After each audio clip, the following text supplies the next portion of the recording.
اعوذ باللہ من الشیطان الرجیم بسم اللہ الرحمن الرحیم الحمدللہ رب العالمین بارئ الخلائق اجمعین الحمد لآلہ والصلاة علی آلہا الصلاة والسلام علی سید الانبیاء والمرسلین العبد المؤید الرسول المسدد المصطفى الأمجد الحبيب الأحمد النبي الأمي المكي المدني السراج المنير الكوكب الدري صاحب الوقار والسكينة المدفون بأرض مدينة سيدنا ونبينا وشفيع ذنوبنا وطبيب قلوبنا وحبيب نفوسنا ومولانا أبي القاسم محمدا المصطفى وأهل بيته الأطيبين الأطهرين الأنجبين المعصومين المظلومين ولعنة الله على أعدائهم ومنكري فضائلهم وغاصبي حقوقهم من جمع عداوتهم إلى الآن ومن الآن إلى قيام يوم الدين أما بعد فقد قال حق سبحانه وتعالى في القرآن بسم الله الرحمن الرحيم هو الذي بعث في الأميين رسولا منهم يتلو عليهم آياته ويزكيهم وَيُعَلِّمُهُمُ الْكِتَابَ وَالْحِكْمَةَ صلوات بھیجیے خاندان فاطمہ پر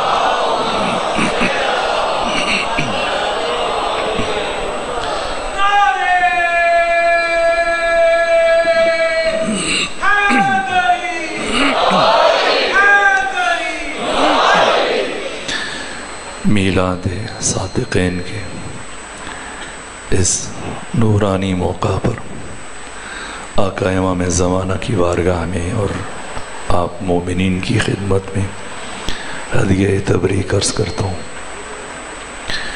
آج کی شب کا ذکر کہا گیا کہ وجود مبارک ختمی مرتبت کی زندگی اور زندگانی اور آپ کی سیرت اور حیات طیبہ سے متعلق کچھ عرض کیا جائے، اور کل کے دن صادق آل محمد کی عظمت و فضیلت و شرف و مقام اور آپ کی سیرت کے بعض ابعاد اور جہتوں کو بیان کیا جائے گا۔ البتہ جب حاضر ہوا تو بچے ہیں، عزیز ہیں، جوان ہیں، اور سوال کوشش کروں گا کہ میں خود ان کی بات کا بھی احترام کروں اور کچھ مختصراً جواب عرض کر سکوں اور آقا کی سیرت اور حیات طیبہ سے متعلق بھی کچھ عرض کر سکوں۔ مشکل ترین موضوع ہے ختمی مرتبت کی حیات طیبہ سے متعلق، اور اگر آپ کی سیرت کے پہلو بیان کرنے ہو تو نسبتاً آسان ہے، اگر آپ کے فضل اور شرف اور مقام کو بیان کرنا ہو، حقیقت محمدیہ سے متعلق کچھ عرض کرنا، یہ بہت پرخار وادی، یہ بہت مشکل مرحلہ ہے۔ ذات ختمی مرتبت کہ استاد آیت اللہ جوادی عاملی کی جو مستقل کتاب ہے پیمبر رحمت، کہا کہ ذات اقدس الہ خدائے سبحان اللہ کی تمام صفات اور اسماء کے مظہر تام ہے وجود مبارک ختمی مرتبت۔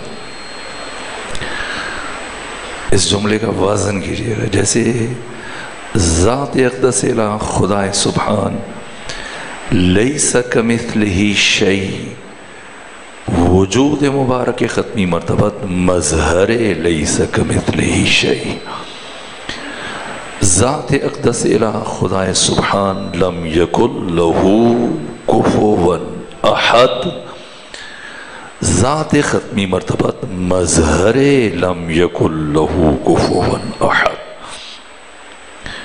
کوئی آپ کا سہیم و شریک نہیں، عدیل و بدیل نہیں، کسی کے ساتھ تقابل ممکن نہیں،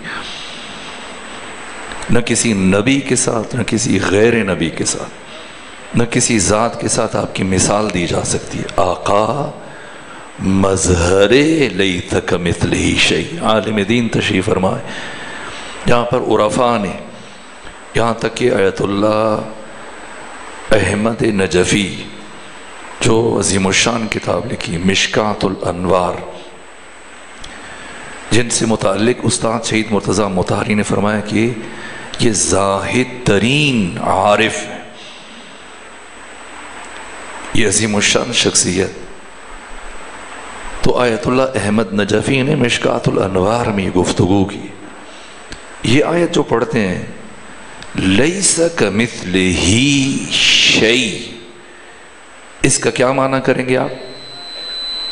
لیسا نہیں، اب کاف کا معنی کیجیے، کاف کا مطلب ہے جیسا، اب مثل کا معنی کیجیے، مثل کا مطلب جیسا، شیء کا مطلب ہے شیء، اب یہ دو مثل ہو گئے، یعنی دو دفعہ جیسا اور جیسا کا معنی کریں آپ، پھر سمجھیں کہ خدا کیا فرما رہے ہیں۔ ہم کیا معنی کرتے ہیں؟ کوئی اس جیسا نہیں، کوئی شے اس جیسی نہیں، تو یہ تو ایک جیسا کا معنی کیا آپ نے۔ آیت میں تو 2 مرتبہ لفظ جیسا استعمال ہوا، کاف کاف تشبیہ، جیسے آپ کہتے ہیں زیدن کل اسد، زید شیر کے جیسا ہے، یہ کاف کا مطلب بھی جیسا ہے، مثل کا مطلب بھی جیسا ہے۔ ایک جیسا کو نکالیں معنی کریں، پھر دوسرے جیسا کو شامل کر کے معنی کریں۔ لیسا مثلہ شیء، اس کا مطلب ہے کوئی اس جیسا نہیں، لیکن جب آپ کہیں گے کہ لیس کمثلہ شیء، کوئی اس کے مثل کا جیسا نہیں، اب سمجھے کہ حقیقت محمدیہ کیا ہے۔ ذات ختمی مرتبت مظہر لیس کمثلہ شیء، ذات ختمی مرتبت مظہر لم یکن لہ کفوا احد، کسی ذی روح کے ساتھ، نہ کسی نبی کے ساتھ، نہ کسی ولی کے ساتھ، نہ کسی انسان کے ساتھ تقابل ممکن نہیں۔ نبی کسے کہتے ہیں؟ جس پر وحی آئے، جس سے خدا بات کرے، گفتگو کرے۔ اور رسول کسے کہتے ہیں؟ جو خدا کی بات دوسروں تک پہنچائے۔ ہر نبی رسول نہیں، 1,24,000 انبیاء میں سے صرف 313 رسول ہیں، یعنی 1,24,000 شخصیات سے خدا نے بات کی، گفتگو کی، انہیں خبر دی، ان پر وحی اتاری، لیکن لوگوں تک وہ وحی پہنچانے کا حکم کن کو ہے؟ صرف 313 کو۔ ورنہ آپ دیکھیے یہ 6,500 سال کا عرصہ ہے جناب آدم کی وفات سے پیغمبر کی میلاد تک، تو پھر تو ایک زمانے میں کئی 100 نبی ہونے چاہیے، تو پھر نام تو بہت مختصر ہیں۔ ضروری نہیں ہے کہ جو نبی ہے اس کے گھر والوں کو بھی پتا ہو کہ یہ نبی ہے، اس کا معاملہ صرف خدا کے ساتھ ہے۔ جس پر وحی آئے، خبر آئے، یہ نبی ہے، نبا سے۔ جس پر اس خبر اور وحی کی تبلیغ واجب ہو، یہ رسول ہے۔ تو 1,24,000 انبیاء میں سے صرف 313 رسول ہیں، اور 313 رسولوں میں سے اولي العزم کتنے ہیں؟ صاحب شریعت، جنہیں خدا نے شریعت عطا کی، دنیا کی ظلمتوں کو، تاریکیوں کو، جہالتوں کو مٹانے کے لیے الہی آئین، دستور، منشور، شریعت. 5 رسول اولي العزم ہیں، اور ان 5 اولي العزم رسولوں میں سے ایک خاتم المرسلین. اب آپ بتائیے کیا کسی انسان کا انبیاء کے ساتھ تقابل ممکن ہے؟ ممکن نہیں ہے. انسانوں میں سے خاص ہیں جو انبیاء ہیں، اور کیا کسی نبی کا رسول کے ساتھ تقابل ممکن ہے؟ نہ. اب رسولوں میں سے، نبیوں میں سے چنا گیا تو رسول بنا ہے. ہر نبی رسول نہیں ہے، ہر رسول نبی. انسانوں میں سے الہی انتخاب تو یہ نبی بنتا ہے، انبیاء میں سے خدا انتخاب کرے مزید تو یہ رسول بنتا ہے، اور رسول میں سے جب پروردگار انتخاب کرے تو یہ اولي العزم بنتا ہے. اور 5 اولي العزم رسولوں میں سے جب خدا ایک کا انتخاب کرے تو اسے خاتم المرسلین کہتے ہیں. جس طرح سے عام انسان کا انبیاء کے ساتھ تقابل ممکن نہیں، انبیاء کا رسولوں کے ساتھ تقابل ممکن نہیں، رسولوں کا اولي العزم رسولوں کے ساتھ تقابل نہیں کیا جا سکتا، تو کسی اولي العزم رسول کا خاتم المرسلین ختمی مرتبت کے ساتھ تقابل ممکن نہیں. اصول کافی میں ابو جعفر یعقوب کلینی نے یہ احادیث جمع کی، پورا باب ہے کہ قیامت کے دن آدم سے لے کر عیسیٰ تک ہر نبی ان مشکل ترین مراحل میں یہ پکار رہا ہوگا، نفسی نفسی، پروردگار مجھے بچانا. اور ایسے عالم میں صرف ایک آواز آئے گی، امتی امتی. کون؟ ختمی مرتبت. اور جب ختمی مرتبت امتی امتی کہیں گے تو اس سے مراد کیا ہے؟ یعنی آدم سے لے کے عیسیٰ تک تمام نبی یہ بھی ختمی مرتبت کی امت میں شامل ہے. یہ پیغمبر نے خود فرمایا کہ اگر آج جناب موسیٰ ہوتے میرے عصر میں تو میری امت میں سے ہوتے. اور یہ امام ششم نے فرمایا. یہ جو میں نے آیت آپ کے سامنے پڑھی، هو الذی بعث فی الامیین رسولا، وہ ہے. دیکھیں خدا اپنا تعارف پیش کر رہا ہے ختمی مرتبت کے ذریعے. وہ ہے کہ جس نے امیین میں رسول بھیجا. اور ہم سمجھتے ہیں شاید امیین کا مصداق آج سے 1450 سال پہلے کے عرب معاشرے کے اہل حجاز کے وہ ناخواندہ افراد تھے. نہ، امام ششم فرماتے قیامت کے دن جب اولین آخرین انبیاء، مرسلین، صدیقین، شہداء سب کے سب جمع ہوں گے، اور ایسے میں پیغمبر اسلام کی سواری میدان معاشر میں داخل ہوگی تو خدا فرمائے گا جبریل اٹھو اب پڑھو هو الذی بعث فی الامیین. ختمی مرتبت کے مقابلے میں ہر نبی امی کی حیثیت رکھتا ہے، کسی کے ساتھ کوئی تقابل ممکن نہیں. ختمی مرتبت مظہر لیس کمثلہ شیء. باقی انبیاء کے معجزات ہیں، یہ وقتی حیثیت ہے. ایسا نہیں کہ جناب عیسیٰ کا جو معجزہ ہے وہ دائماً ان سے معجزے کا ظہور ہوتا تھا. جناب موسیٰ سے پروردگار نے جو معجزات سرزد کیے، اب ید بیضاء ہے تو دائماً ید بیضاء ہے، نہ، خاص وقت میں. اس لیے میں نے کہا یہ پرخان وادی ہے، مشکل مرحلہ ہے. جس طرح سے ذات اقدس الہ خدا سبحان کی صفات عین ذات ہے، اسی طرح سے وجود مبارک ختمی مرتبت جو مظہر لیس کمثلہ شیء، آپ کے اوصاف کبھی آپ سے جدا نہیں ہیں. ایسا نہیں کہ جب آپ نبی بنے تب آپ کا سایہ نہیں ہوتا تھا، نہ، آغاز سے انجام تک 63 سالوں میں ایک مرتبہ بھی ختمی مرتبت کے جسم مطہر کا سایہ کسی نے نہیں دیکھا. یہ خود اعجاز ہے، یہ ابدی اعجاز ہے، یہ دائمی اعجاز ہے. اب ختمی مرتبت کا سایہ نہ ہو یہ سمجھ میں آتا ہے، لیکن آپ نے جو لباس سے بے تن کر رکھا ہے، کیا لباس کا سایہ ہوتا تھا اور جسم کا سایہ نہیں ہوتا تھا؟ نہیں، لباس کا بھی سایہ نہیں ہوتا. اب سمجھنا ہے. دیکھیں، میں اور آپ دو چیزوں کا مجموعہ ہے، جسم اور روح. آپ دھوپ میں کھڑے ہو جائیں سورج کے سامنے تو جسم کا سایہ ہوگا، لیکن روح الگ کر دیں، روح کا بھی سایہ ہوتا ہے.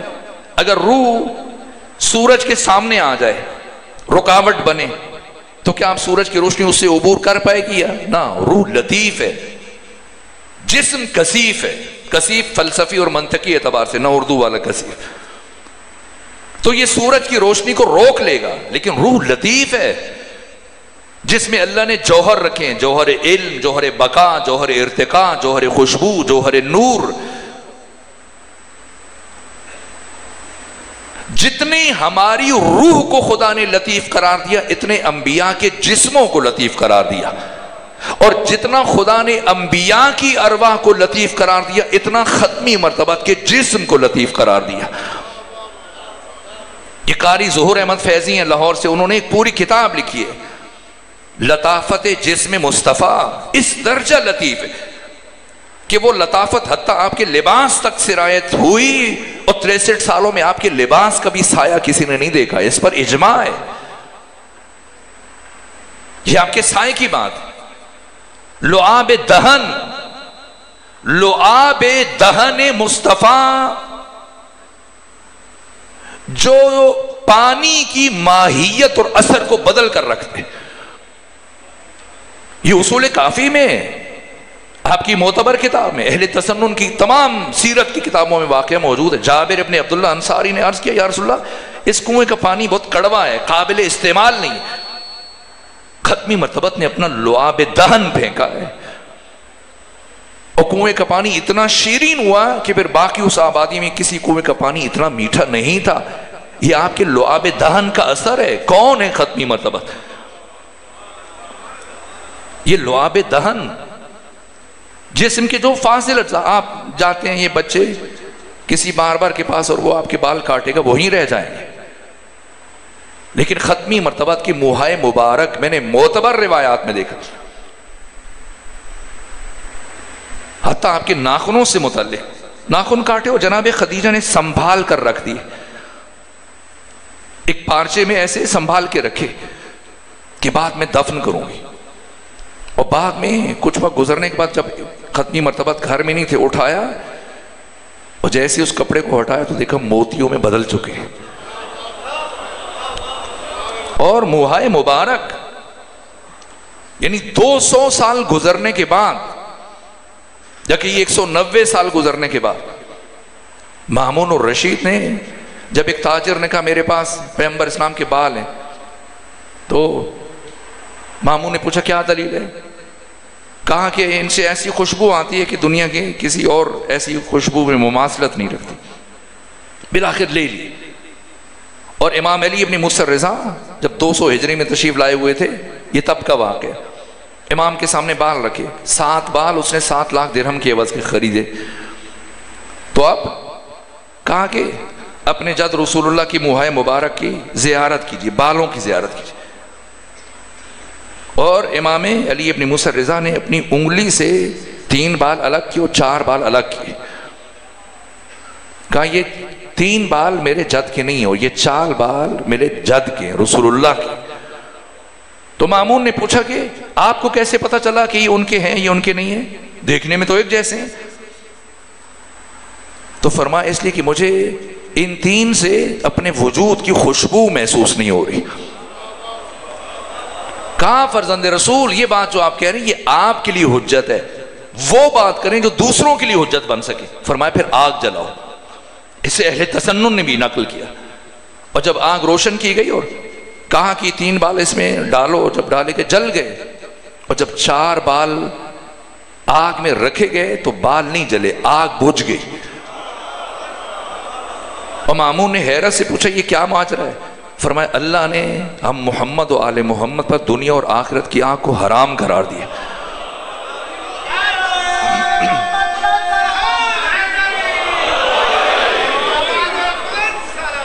اللہ صلی یہ صادق آل محمد، یہ امام صادق علیہ السلام نے فرمایا کہ جب جناب ابراہیم کو آگ میں ڈالا گیا تو کیوں نہیں جلے؟ اس لیے کہ اللہ نے ہمارے انوار کو صلب ابراہیم میں قرار دیا تھا۔ جناب نوح کیوں سمندر میں پانیوں میں کیوں غرق نہیں ہوئے؟ البتہ یہ الگ ابحاث ہے، ممکن نہیں ہے وجود مبارک ختمی مرتبت۔ پوری کائنات، انبیاء غیر انبیاء، ملائک غیر ملائک، انسان غیر انسان، سب کے سب ذات ختمی مرتبت کے برابر میں امی کی حیثیت رکھتے ہیں۔ پیغمبر سب کے معلم ہیں، سب کے مرشد ہیں، سب کے رہبر ہیں، سب کے ہادی۔ تمام مخلوقات اور خدا کے درمیان اللہ نے حقیقت محمدی کو مجرے فیض قرار دیا۔ ذات ختمی مرتبت اور خدا کے درمیان کوئی واسطہ نہیں ہے۔ یہ بات اہم ہے۔ یہ پھر یہاں سے ایک پیچیدہ موضوع شروع ہوتا ہے کہ پھر جبرائیل کیسے خدا سے وحی لے کے پیغمبر تک آتے تھے، ایک الگ موضوعات۔ اسے سلیمان قندوزی حنفی نے ینابی المودہ میں اس حدیث کو بیان کیا، اہل سنت عالم ہے، کہ پیغمبر فرماتے کہ اللہ نے ہم 14 کے انوار کو ملائکہ کی تخلیق سے 14,000 نوری سال پہلے خلق فرمایا۔ نوری سال، شمسی سال جو 365 دنوں پر ہے، جنوری فروری، قمری سال جو تقریباً 355-56 دنوں پر مشتمل ہے، نہ نوری سال۔ یہ بچے مجھ سے بہتر جانتے ہیں نور کی مقدار کیا ہے، نوری سال کی مساحت کتنی ہوگی، جو آئنسٹائن نے بیان کی کہ ایک نوری سال کے ایک لمحے کی مقدار کیا ہے، کہ ایک سیکنڈ میں، چشم زدن میں، پلک جھپکنے میں انسان 3 لاکھ کلومیٹر کا سفر طے کر سکتا ہے۔ اس کا کیا مطلب ہے؟ اس کا یہ مطلب ہے آپ اپنے شہر سے اٹھیں اور پوری دنیا کا چکر لگا کے واپس آئیں، اور پھر دوبارہ چلے جائیں، پھر آئیں، 6-12 جائیں، پھر لوٹ کے آئیں، 7 چکر لگا کے جب یہاں پلٹ کے آئیں گے کتنی دیر میں؟ 1 سیکنڈ میں۔ یہ نور کی رفتار ہے۔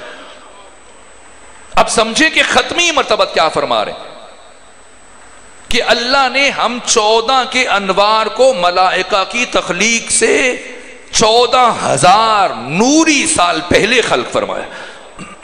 یہ حقیقت محمدیہ ہے۔ اور پھر ہم برابر 14,000 سال خدا کی تسبیح کرتے رہے، بندگی کرتے رہے، عبادت کرتے رہے، راز و نیاز کرتے رہے۔ یہ اہل سنت علماء نے بھی اس حدیث کو بیان کیا، جیسے سلیمان قندوزی حنفی نے ینابی المودہ میں لکھا، جہاں پیغمبر فرماتے ہیں کہ پھر 14,000 نوری سال گزرنے کے بعد پروردگار نے فرشتوں کو پیدا کیا۔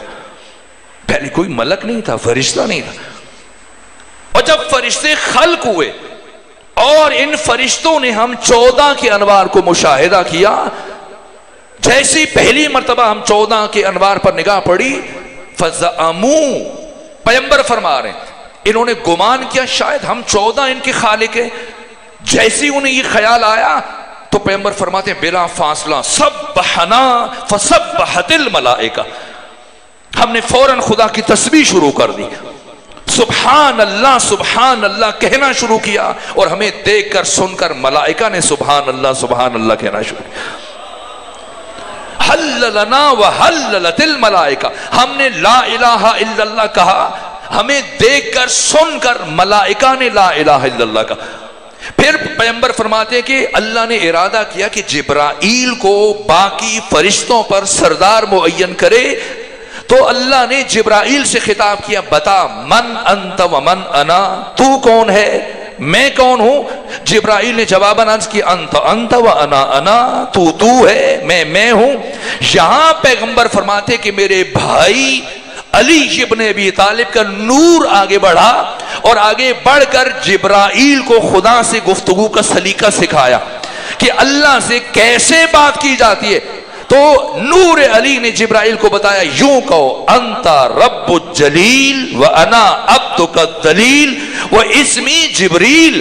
جبرائیل کا نام جبرائیل کسی اور نے نہیں رکھا، شاگرد مصطفیٰ علی ابن ابی طالب نے رکھا ہے۔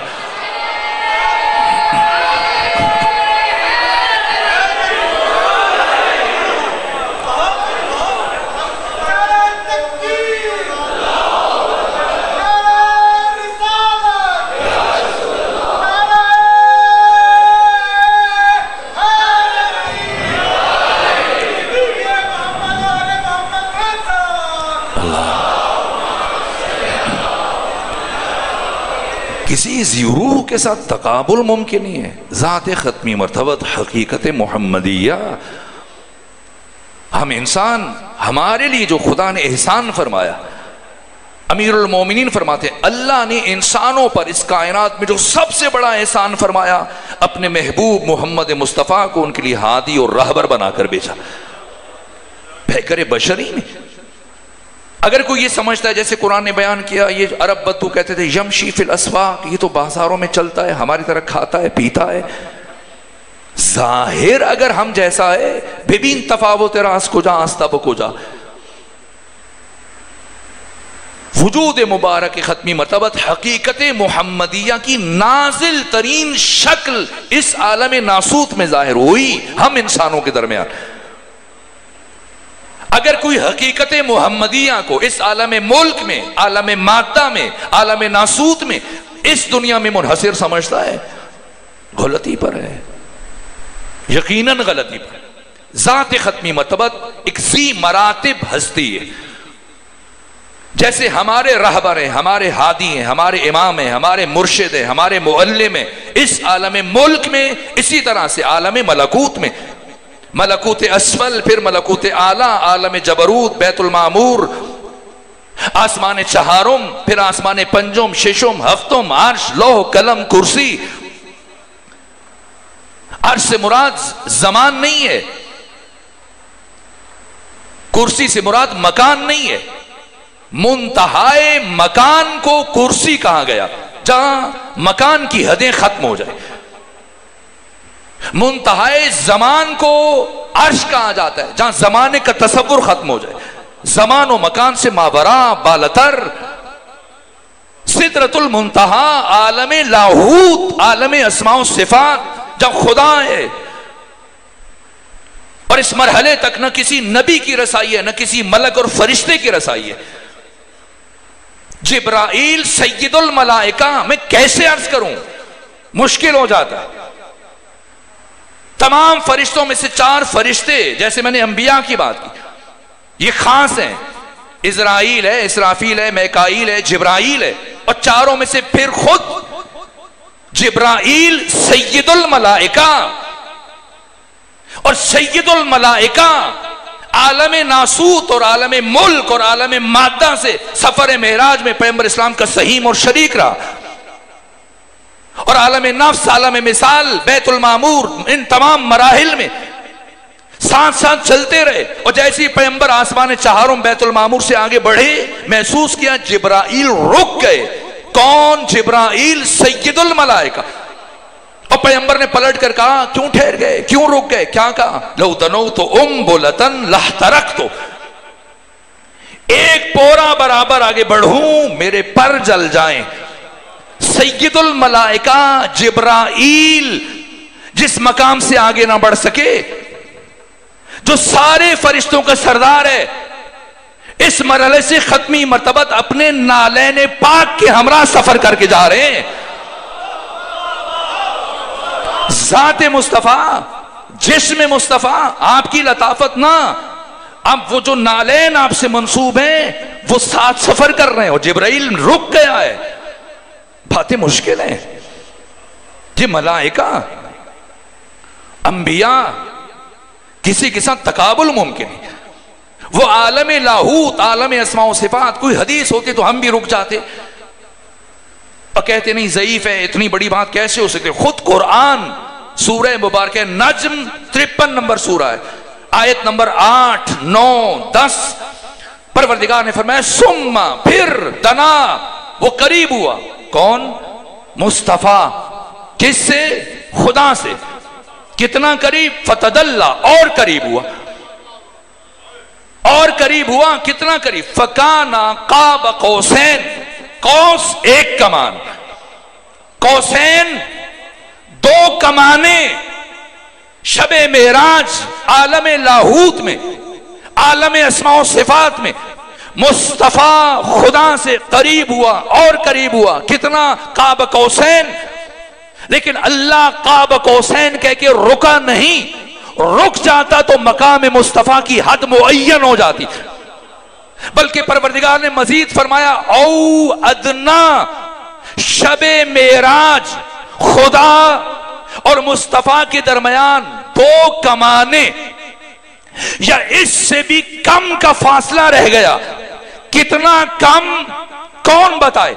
جبریل تو جا نہیں سکا. اب یا خدا جانتا ہے یا مصطفیٰ جانتا ہے یا وہ جانتا ہے کہ جس کے لہجے میں خدا اپنے مصطفیٰ سے گفتگو کر رہا ہے.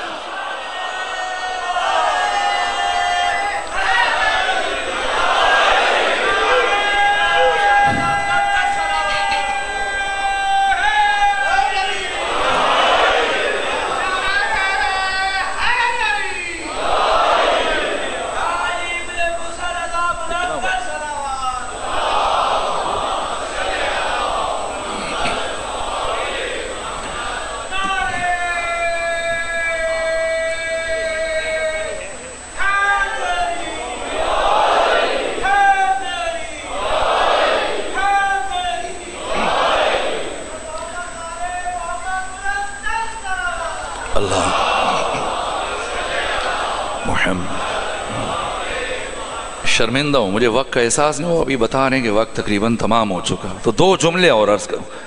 اخلاق مصطفیٰ، کردار مصطفیٰ، سیرت مصطفیٰ، وہ ابعاد اور جہتیں اور پہلو مد نظر تھے جو عرض کرنا تھی. لیکن کوشش کروں گا کچھ باتیں کل ہو جائیں یا پھر شاید پرسوں بھی مجلس ایسی مقام پر تو میں عرض کروں. کس کے ساتھ تقابل کریں؟ کسی نبی کے ساتھ تقابل ممکن نہیں، کسی ملک اور فرشتے کے ساتھ تقابل ممکن نہیں. سدرۃ المنتہا، اس بلندی پہ کہ جس کے بعد پھر کوئی بھی بلندی لائق کے تصور نہیں ہے. کیا بات ہوئی؟ جب بلایا ثم دنا فتدل فکان قاب قوسین او ادنا، اتنے قریب ہوئے تو اب کیا بات کی؟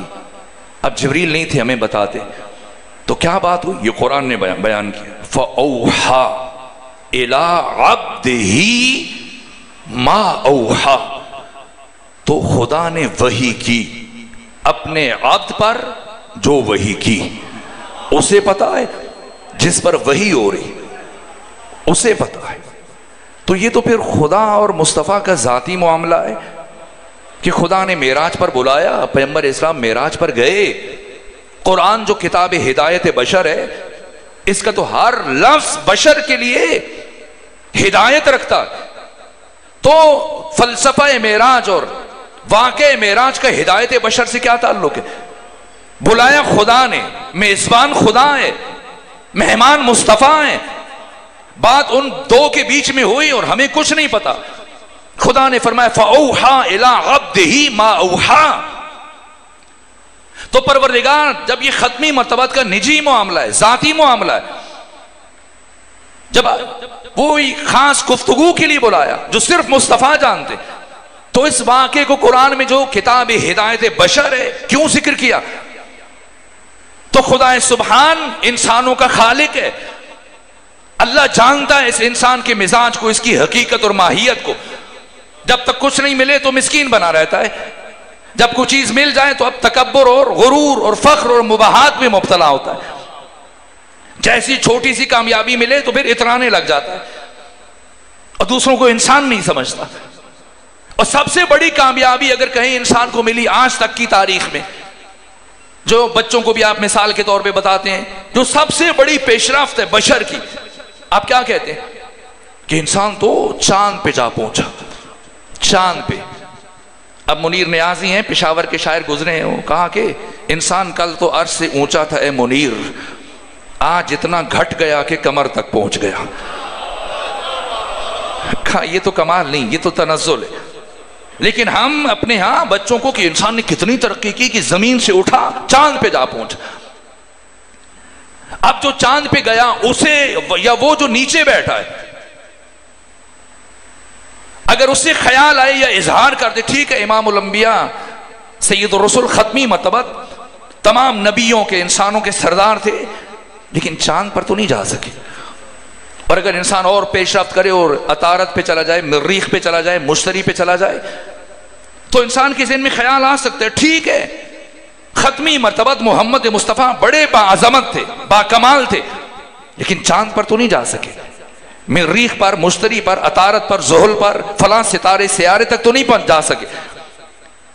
کیوں بلایا ختمی مرتبت کو حق تعالی نے اس انتہائی بلندی پر، ایک الگ مسئلہ ہے، لیکن بلانے کے بعد اس نجی معاملے کو قرآن جو کتاب ہدایت ہے کیوں ذکر کیا؟ اس لیے کہ خدا انسانوں کا خالق ہے، وہ انسان کے مزاج کی سرکشی کو جانتا ہے۔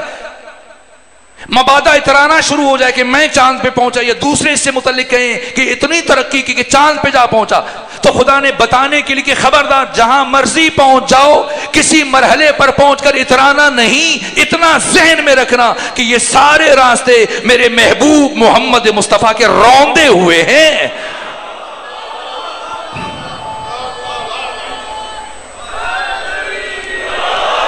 ان سب سے گزر کر میرا مصطفیٰ مشتاق آیا۔ اس چاند کی اوقات تو یہ ہے کہ جسے میرا مصطفیٰ محبوب اپنی انگلی کے اشارے سے 2 ٹکڑے کر دے، کیا بس بیان کیا جائے۔ یا صاحب الجلیل، شیخ سعدی نے کہا اقبال سے مدح ختمی مرتبت کا حق ادا نہیں ہوا، کہا کہ حسن یوسف دم عیسیٰ ید بیدا داری، انچ خوبہ ہمیں دارن تو تنہا داری۔ لیکن نہ کیا 1,24,000 انبیاء کے صفات اور فضائل اور کمالات کو اکٹھے کریں تو یہ حقیقت محمدیہ کے ساتھ برابری ہو جائے گی؟ نہ، پیغمبر یہ سب رکھتے ہیں، اس سے مازاد وہ کچھ رکھتے ہیں جو ہم جیسے انسان سوچ بھی نہیں سکتا۔ تو پھر ایک مرحلہ شیخ سعدی نے طے کیا۔ خمینی بت شکن نے جناب شیخ سعدی کے متعلق بہت تواضع کی۔ ان کی بہو فاطمہ نے کہا کہ کچھ اشعار کہیں تو جواباً کہا شاعر اگر سعدی شیرازی است بافتہ ہے یہ منو تو بازی است۔ اگر سعدی شیرازی یہ شاعر ہے تو پھر میں اور تم اگر کوئی گھڑیں گے تو وہ شعر نہیں ہوگا، کھیل تماشا ہوگا۔ بہت بڑے شاعر، کیا عمدہ انداز سے پیغمبر اسلام کی نعت کی، کہ یا صاحب الجمال و یا سید البشر۔ جمال کسے کہتے ہیں؟ کمال کے اظہار کو جمال کہا جاتا۔ کمال جب ابتدائی شکل میں ہو، فرق واضح ہے، کمال اور ترقی کا فرق واضح ہے۔ اب چونکہ ہم قومی ترانہ اتنی کثرت سے اسکول میں مسلسل کئی سال 10 سال 20 سال پڑھتے ہیں، مسلسل سنتے ہیں، تو سمجھتے ہیں شاید یہ ایک ہی چیز ہے۔ جیسے ابو الحسن حفیظ جالندری نے کہا کہ رہبر ترقی و کمال، نہ، ترقی الگ ہے، کمال الگ ہے۔ ترقی حرکت افقی ہے، کمال حرکت عمودی ہے۔ جب انسان مادیات میں پیش رفت کرے تو اسے ترقی کہتے ہیں۔ مثلا پہلے چھوٹا مکان تھا، بڑا مکان بنا لیا، یہ ترقی کی۔ پہلے چھوٹی گاڑی تھی یا موٹر سائیکل تھا، بڑی گاڑی لے لی، اب یہ ترقی ہے۔ پہلے 1 تھی 2 ہو گئی، یہ ترقی ہے۔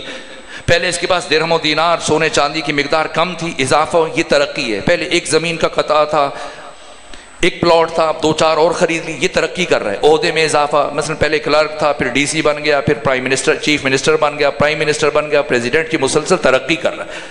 ترقی کا انسان کی انسانیت سے کوئی تعلق نہیں۔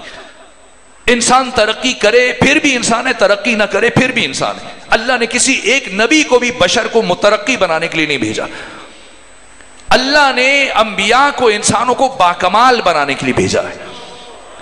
کمال حرکت عمودی، پستی سے بلندی کی طرف سفر کرنا۔ کمال صفات میں ہوتا ہے، اخلاق میں ہوتا ہے۔ جب کسی کے علم میں، معرفت میں، بصیرت میں، حیا میں، عفت میں، استقامت میں، شجاعت میں، عدالت میں، تقوی میں، ان صفات میں اضافہ ہو، یہ کمال ہے۔ کمال جب ابتدائی حد میں ہو تو اس کا پتہ نہیں چلتا، صاحب کمال کو بتانا پڑتا ہے۔ لیکن جب کمال بڑھتے بڑھتے اوج عروج معراج رفت اور بلندی کے مدارج طے کرتے ہوئے آخری حد کو چھوتا ہے تو اب یہ کمال ظاہر ہونے لگ جاتا ہے۔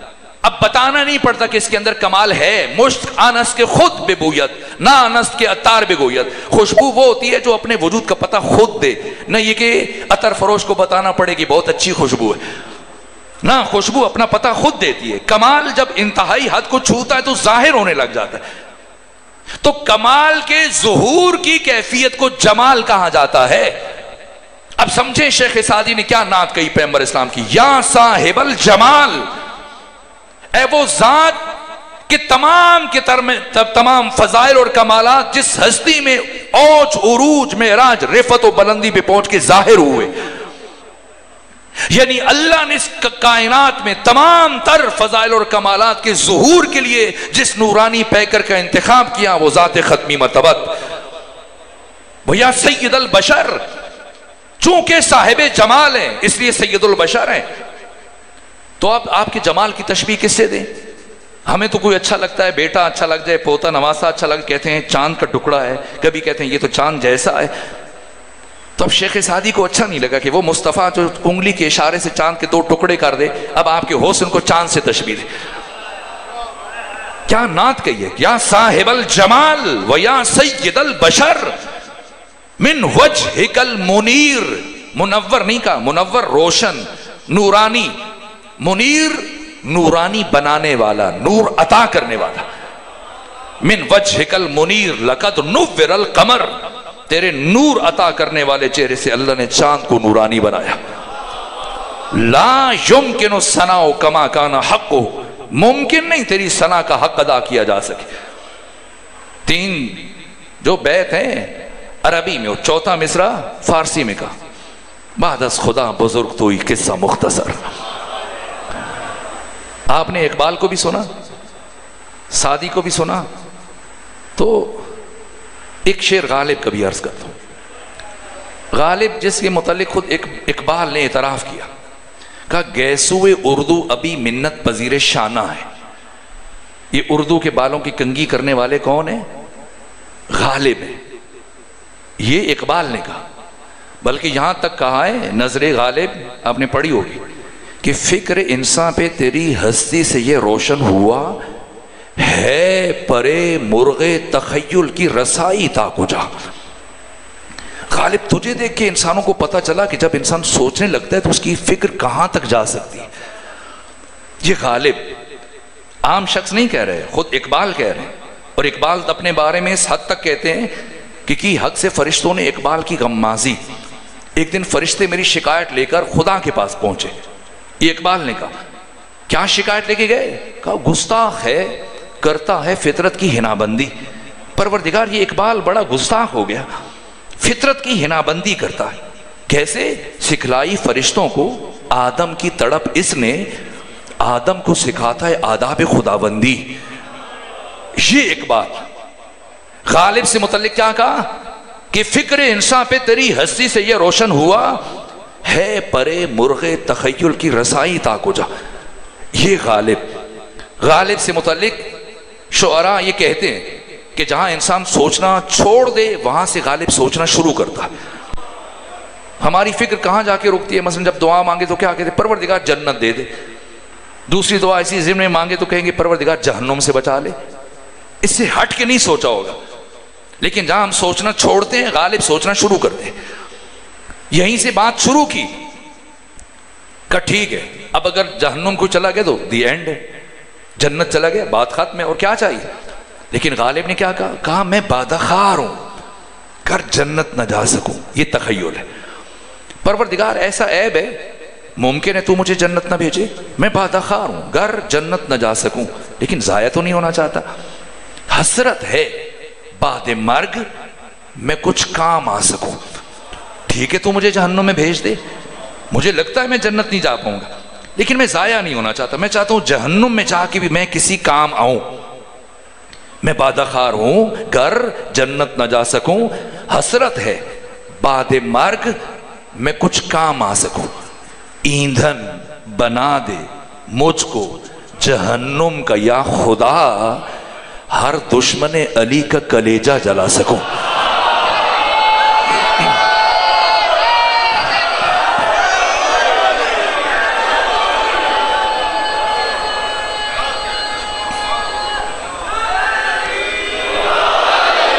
یہ غالب.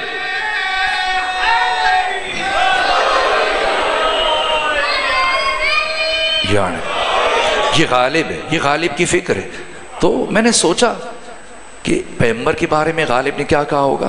تجسس تھا، اور میں نے جب پہلی مرتبہ ڈھونڈنا شروع کیا تو پھر یہ شعر، اور بڑی خوبصورتی سے جان بچائی. میں نے عرض کیا حقیقت محمدیہ اور مقام ختم نبوت سے متعلق لب کشائی کرنا یہ دنیا کے مشکل ترین کاموں میں سے. تو کس طرح سے جان بچائی؟ کہا غالب ثنائے خواجہ بے یزدان گذاشتے ایم. غالب ہم نے ختمی مرتبت کی ثنا اور نعت یہ اللہ کے سپرد کی. غالب ثناء خواجہ بے یزدان گذاشتے ایم، کیوں کہ ان ذات پاک مرتبہ دان محمد است، اس لیے کہ وہی ذات پاک صرف اللہ مقام مصطفیٰ کو جانتا ہے۔ اس لیے اس شعر کے بعد پھر مجھے یہ خیال ہے، بس آخری جملہ عرض کروں کہ کیا یہ قرآن اللہ نے کیوں اتارا؟ ہماری ہدایت کے لیے، ہدایت کے لیے اتارا۔ اب میں دست ادب جوڑ کے آپ سے اگر پوچھوں، کیا کردار مصطفیٰ، سنت مصطفیٰ، سیرت مصطفیٰ، آپ کی زندگی، آپ کی زندگانی، حیات طیبہ، یہ بشر کی ہدایت کے لیے کافی نہیں تھی؟ پیغمبر کی 23 سالہ عہد رسالت میں کوئی ایسا پہلو باقی ہے کہ انسانیت کی ہدایت کے لیے اس میں نمونہ اور اسوہ نہ پایا جائے؟ اسوہ کاملہ ہے، ہر پہلو، ہر شعبہ حیات سے متعلق رہنمائی کردار مصطفیٰ میں، حیات طیبہ ختمی مرتبت میں موجود ہے، حقیقتاً موجود ہے۔ تو پھر قرآن کیوں اتارا؟ جب سیرت مصطفیٰ، سنت مصطفیٰ، کردار مصطفیٰ ہدایت بشر کے لیے کافی ہے تو قرآن کیوں اتارا؟ خدا خالق عقل ہے، اور عاقل کبھی اضافی کام انجام نہیں دے سکتا۔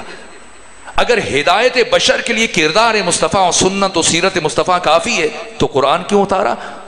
میں نے جب سوچا مجھے یہی سمجھ میں آیا، اس لیے اتارا اللہ نے قرآن، کہ اگر کبھی کوئی بشر میرے محبوب محمد مصطفیٰ کی ذات سے متاثر ہوا اور اس کے دل میں خواہش پیدا ہوئی کہ وہ قلم اٹھائے اور آپ کی حیات طیبہ، زندگی اور زندگانی کو تحریر کرے، لکھے کتابی شکل میں، تو چونکہ انسان ہے، جاہل ہے، اور اگر عالم ہے تو کائنات کے تمام انسان اور حتیٰ قرآن کہتے ہیں جن مل کر وما اوتیتم من العلم الا قلیلا کی حدود سے باہر نہیں جا سکتے، تھوڑے میں سے تھوڑا، من تبعیض کے لیے، پھر قلیل، پھر تبعیض در تبعیض، تمام انسان، تمام جن، سب کا علم اکٹھا کیا جائے، اللہ قرآن میں فرماتا ہے تھوڑے میں سے تھوڑا۔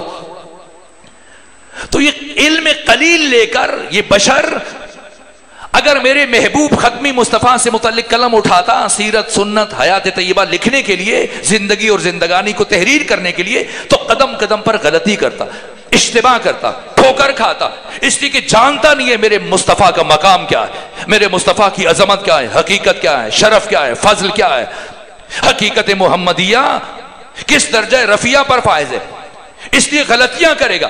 تو میں اس بشر کے سپرد نہیں کروں گا کہ تو آ کر بتائے لوگوں کو کہ میرے مصطفیٰ کا مقام کیا ہے، بلکہ اپنے ہاتھوں سے قرآن کی شکل میں اپنے مصطفیٰ کی زندگی کو لکھ کر بشر کے حوالے کر دوں گا کہ اگر اتنا شوق ہے میرے مصطفیٰ کی زندگی کو پڑھنے کے لیے، کسی اور کتاب کو پڑھنے کی ضرورت نہیں ہے، قرآن کا مطالعہ کرو۔ آپ بھی قرآن کی تلاوت کرتے ہیں، میں بھی کرتا ہوں، ختمی مرتبت بھی تلاوت کرتے تھے۔ ذرا چشم تخیل کو لے چلیں آج سے 1450 سال پہلے، جب ختمی مرتبت قرآن کھول کر قرآن کی تلاوت کرتے تھے تو کیا کیفیت ہوگی؟ اس کیفیت کو مرحوم افسر عباس زیدی نے بیان کیا کہ رخ ان کا مقابل کی طرف بڑھتا تھا،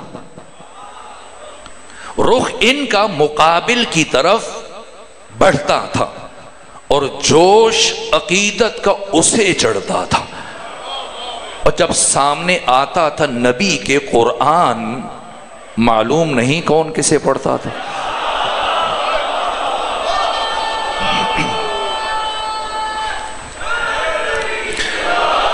قرآن تعارف ہے، حق کے مدحت مصطفیٰ بشر کے لیے مقدور نہیں۔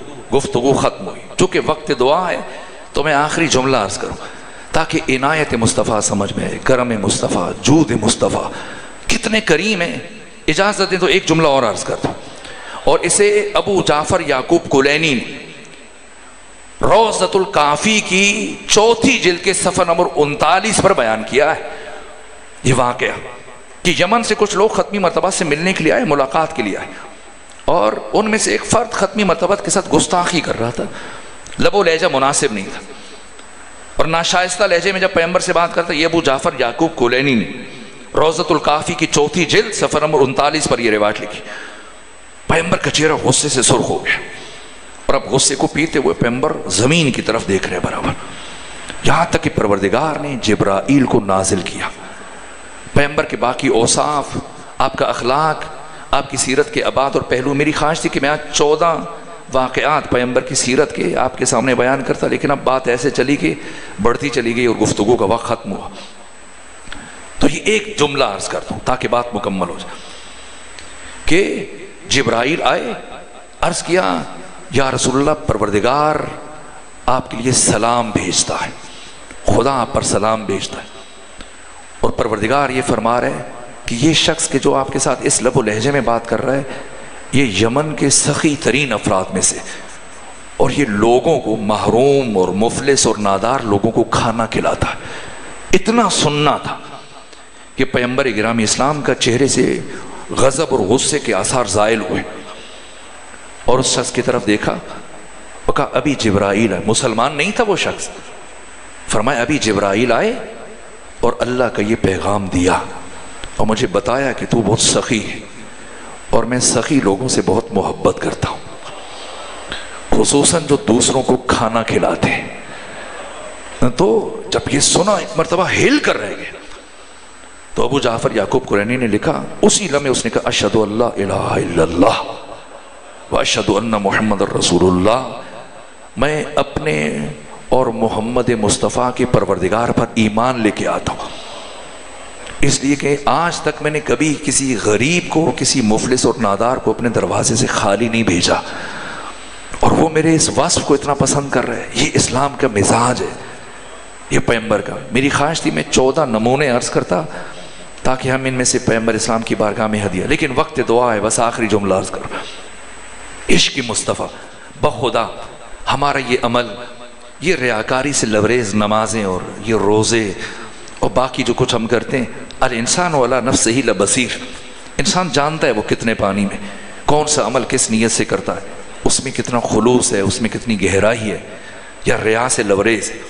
یہ نمازیں، روزے، عبادتیں لے کر جہاں پر آدم سے لے کر عیسیٰ تک انبیاء گھٹنوں کے بل چل رہے ہوں گے میدان معاشر میں اور نفسی نفسی کہہ رہے ہوں گے، یہ اعمال کیا ان پر ہم اطمینان کر سکتے ہیں؟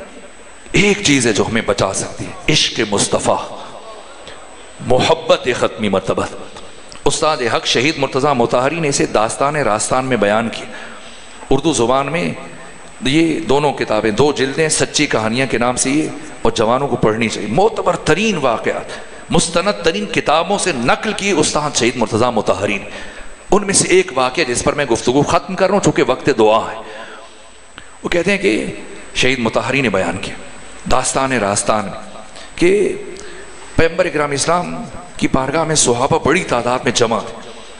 تو آپ نے محسوس کیا کہ ایک صحابی جو سب سے پیچھے کھڑا تھا وہ پنجوں کے بل، چونکہ درمیانہ قد تھا اور فاصلے پہ تھا، تو ایسے پنجوں کے بل خود کو اٹھا رہا ہے تاکہ پیغمبر کو ٹھیک سے دیکھ سکے. رحمت للعالمین ختمی مرتبہ. جب دیکھا میرے صحابی کو زحمت ہو رہی ہے، ہاتھ سے اشارہ کیا قریب آؤ. انگلی کا اشارہ نہیں کیا. پیغمبر نے ساری زندگی کبھی انگلی کا اشارہ نہیں کیا، ہاتھ کا اشارہ کیا، قریب آؤ. وہ قریب آیا تو پیغمبر نے فرمایا کہ کیا چاہتے ہو؟ کہا میں آپ کی زیارت کرنا چاہتا ہوں. تو اب وہ بیٹھا گفتگو کر رہا ہے پیغمبر سے، لیکن لہجے میں کب کبھی ہے. جمال مصطفیٰ کو قریب سے جب پہلی مرتبہ مجھ پیغمبر نے پوچھا یہ کیا حالت ہے؟ کہا حضرت ہمیشہ دور سے دیکھتا تھا، آج پہلی مرتبہ آپ کو قریب سے دیکھا تو مجھ سے تحمل نہیں ہو رہا.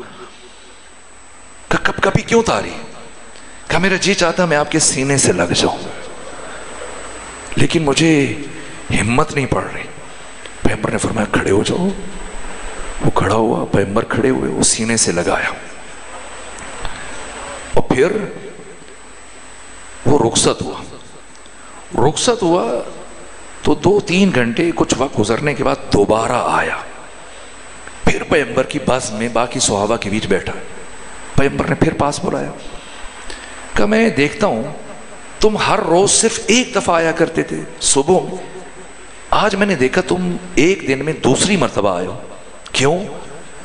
کہا کہ پہلے ہر روز آپ کو دور سے دیکھتا تھا، پھر بازار جاتا تھا تو اپنی دکان کھولتا تھا، عطر فروش تھا، روغن فروش تھا، لیکن آج جب آپ کو پہلی مرتبہ قریب سے دیکھا تو پھر جا کر کام میں دل نہیں لگا اور مجبور ہو کر دکان کو بند کیا اور آپ کی زیارت کے لیے دوبارہ آ گئے.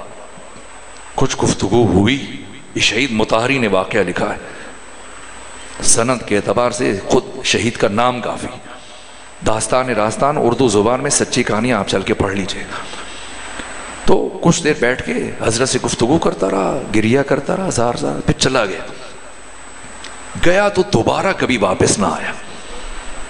کئی دن گزر گئے, یہاں تک کہ پیغمبر نے اصحاب سے پوچھا, وہ جوان جو ہر روز آیا کرتا تھا, کافی دنوں سے نہیں دیکھا. تو کسی نے بتایا, یا رسول اللہ میں جانتا ہوں, وہ مدینہ کے اطراف میں ایک مقام میں رہتا تھا, وہاں سے آتا. فرمایا مجھے اس کے گھر لے چلو. اب پیغمبر اصحاب کے ہمراہ چلے. اس جوان صاحب گھر پہنچے تو پتہ چلا کہ کچھ دن پہلے اس کا انتقال ہو گیا, وفات ہو. پیغمبر نے اس کے لیے دعائے مغفرت فرمائی. اس کے گھر سے اٹھے اور جب آ رہے تھے اس کے محلے سے, تو اب جیسے بس اوقات ایک محلے کے باقی لوگ جو اس کے ساتھ رہنے والے تھے, تو اب ایک نے پیغمبر کی بتانے کے لیے کہا, یا رسول اللہ بہت اچھا تھا, بڑا خلیق تھا, ملنسار تھا, دوسروں کا بہت احساس کرتا تھا, خیال رکھتا تھا. ایک خامی تھی. میں نے کہا ہمارے پاس عشق مصطفیٰ کے علاوہ اور آپ کی اہل بیت کی محبت کے علاوہ کچھ نہیں.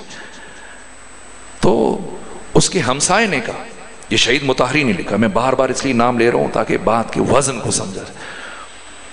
کہا ایک خامی تھی. کہا کیا؟ کہا بہت اچھا تھا ہر اعتبار سے, لیکن عورتوں کی فکر میں رہتا تھا, عورتوں سے متعلق سوچتا تھا. پیغمبر کی آنکھیں نم ہوئیں اور فرمایا, سنو, اس جوان کے دل میں مجھ محمد مصطفیٰ کے لیے اتنی محبت تھی کہ اگر وہ بردہ فروش ہوتا تب بھی اللہ نے اس پر جہنم کی آگ کو حرام قرار دے دیا تھا. بس میرے عزیز, ہمارے پاس جو امید ہے دنیا میں اور آخرت میں عشق مصطفیٰ ہے, محبت مصطفیٰ. پروردگار آقا ختمی مرتبت کے صدقے میں آج کے اس شب میں ہم سب پر اپنی خاص نعمتوں, رحمتوں اور برکتوں کا نزول فرما. پروردگار آقا ختمی مرتبت کے صدقے میں ہم سب کو گناہوں کی کیسے رہائی عطا فرما. پروردگار ہمارے والدین, دوست, احباب, ہمارے بہن بھائیوں کے گناہوں سے درگزر فرما. ہم سب کو نعمت تقوی عطا فرما. ہمیں قرآن پڑھنے, قرآن سمجھنے, قرآن پر عمل کرنے, قرآن مجید کی تعلیمات کو معاشرے میں عام کرنے کی توفیق عطا فرما. جو بیمار ہیں انہیں شفا عطا فرما. جو تنگ دست ہیں ان کی تنگ دستی دور فرما. جو پریشان حال ہیں ان کی پریشانی کو دور فرما. جو بے اولاد ہیں انہیں اولاد صالح نصیب فرما. پروردگار یمن کے, پروردگار غزہ کے مظلوم اور بے یار و مددگار مسلمانوں کی مدد فرما. فلسطین کے مسلمانوں کی مدد فرما. لبنان کے مسلمانوں کی مدد فرما. پروردگار ہم سب کو وحدت و اتحاد نصیب فرما. پروردگار امام زمانہ کے سپاہیوں کی حفاظت فرما. ہمیں بھی آقا کا سپاہی بننے کی توفیق عطا فرما. جملہ مومنین, مومنات, شہداء اسلام, ایسے مومنین کے جن کے لیے کوئی فاتحہ پڑھنے والا نہیں, اپنے تمام مرحومین, مصطفیٰ بھائی و باقر زیدی صاحب کی مرحومین, سب کی سارے ثواب اور درجات کی بلندی کے لیے سورہ فاتحہ اور سورہ